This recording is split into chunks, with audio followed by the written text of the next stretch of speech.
Halo guys, kembali lagi di YouTube channel saya. Di sini saya akan menjelaskan tentang distribusi sampling. Nah, penjelasan kali ini adalah lanjutan dari penjelasan yang kemarin ya. Dalam distribusi sampling ini saya akan menjelaskan tentang populasi, sampel, dan distribusi sampling itu sendiri. Langsung saja yuk disimak videonya. Nah, populasi. Populasi itu adalah totalitas dari semua objek atau individu yang memiliki karakteristik tertentu. Penelitian ini harus jelas dan lengkap. Nah, dalam populasi ini dapat dibagi menjadi dua bagian, yaitu populasi berdasarkan keadaannya dan populasi berdasarkan ukurannya. Populasi berdasarkan keadaannya ini adalah populasi homogen dan populasi heterogen. Populasi homogen ini adalah yang dimana apabila unsur-unsur dari populasi yang diteliti memiliki sifat-sifat yang relatif seragam dengan satu sama lainnya. Sedangkan populasi heterogen ini adalah apabila unsur-unsur dari populasi yang diteliti ini memiliki sifat yang relatif berbeda dengan satu sama lainnya. Selanjutnya itu populasi berdasarkan ukurannya. Populasi berdasarkan ukurannya ini dibagi menjadi dua bagian, yaitu populasi berhingga dan populasi tak berhingga. Populasi berhingga adalah anggota populasinya itu dapat diperkirakan atau diketahui secara pasti jumlahnya. Artinya itu batas-batasannya dapat digunakan secara kuantitatif. Contohnya itu seperti berat badan mahasiswa atau mahasiswi di dalam Fakultas Ilmu Kesehatan. Kemudian populasi tak berhingga ini adalah yang dimana anggota populasinya itu tidak dapat diperkirakan atau tidak dapat diketahui secara pasti jumlahnya. Artinya itu batasan-batasannya itu tidak dapat digunakan secara kuantitatif.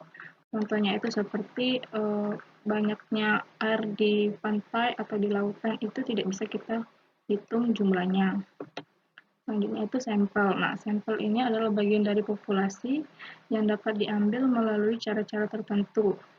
Juga memiliki karakteristik tertentu. Nah, sampel ini juga dapat diambil harus dengan jelas dan lengkap, sehingga dapat dianggap sebagai bisa mewakili populasi. Sifat-sifat dari sampel itu sendiri adalah yang pertama tuh bentuk distribusi dari rata-rata sampel akan mendekati distribusi normal, meskipun distribusi populasi tidak normal. Yang kedua itu rata-rata dari rata-rata sampel sama dengan rata-rata populasi atau new. Yang ketiga itu standar deviasi dari rata-rata sampel sama dengan standar deviasi populasi. Ini dibagi dengan akar jumlah sampel. Nah, standar deviasi ini biasanya dikenal dengan standar error atau SP. Selanjutnya itu distribusi sampling.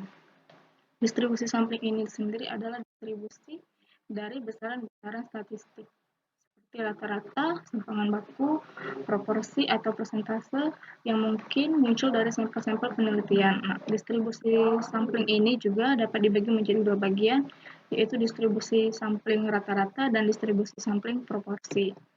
Distribusi sampling rata-rata ini adalah distribusi dari rata-rata yang dapat diperoleh dari semua sampel yang mungkin dari suatu populasi yang dimana ukuran sampelnya itu sama besar. Misalkan suatu populasi memiliki nilai N atau elemen di mana rata-ratanya adalah new dan variannya adalah Q kuadrat atau alpha kuadrat. Kemudian dari populasi tersebut dapat diambil sampel sebanyak N elemen. Rumusnya itu seperti yang ada di gambar ini. Selanjutnya itu dalam distribusi rata-rata ini mempunyai hal-hal yang dapat kita gunakan. Yang pertama itu seperti nomor satu ini jika N dibagi N itu sampel kurang dari 5%, itu berarti populasinya itu tak berhingga, maka digunakan rumus yang di bawahnya.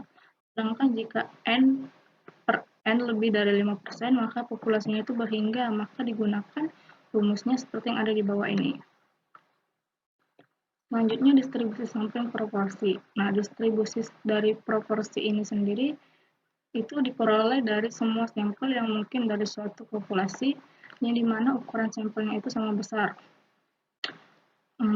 Proporsi dari populasi itu sendiri dilambangkan dengan P. Nah, P sama dengan X per N, dan proporsi sampel dilambangkan dengan P nu, di mana P nu itu sama dengan X per N. Nah, pada distribusi sampling proporsi ini berlaku juga hal-hal sebagai berikut. Jika N per N-nya kurang dari 5%, maka populasinya itu juga tak terhingga, maka rumusnya seperti yang ada di gambar. Sedangkan jika N per N lebih dari 5%, maka populasinya itu berhingga, dan rumusnya itu seperti ada yang digambar. Sekian penjelasan materi dari saya mengenai distribusi sampling. Semoga dapat bermanfaat bagi kalian semua. Terima kasih.